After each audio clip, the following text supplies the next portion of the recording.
Boiro e El Ciego estreitan lazos coa asinatura dunha carta de irmandamento, un paso máis que reafirma a unión que os dos municipios manteñen dende hai anos. O Salón de Plenos do Concello de Boiro acolleu o venres pola tarde un acto moi especial, a formalización da unión do municipio boirense con El Ciego. As dúas localidades levan anos compartindo momentos e experiencias e agora deuse un paso máis para poñer en valor os vínculos que os unen.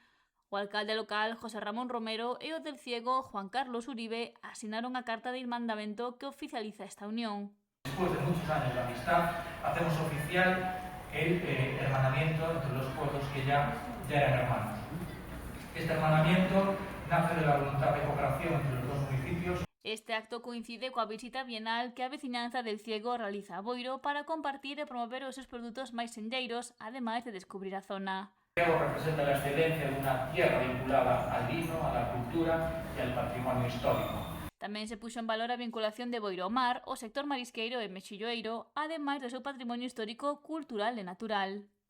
Esto empezó hace ya más de 10 años, con la Peña Cruz de Salzón, con nuestro alcalde, y bueno, y hoy se va a hacer oficial lo que, bueno, veníamos un poco buscando esto, porque al final es, porque esté quien esté en el ayuntamiento, en el pueblo, eso, pues la idea es que esto continúe allí por los puntos.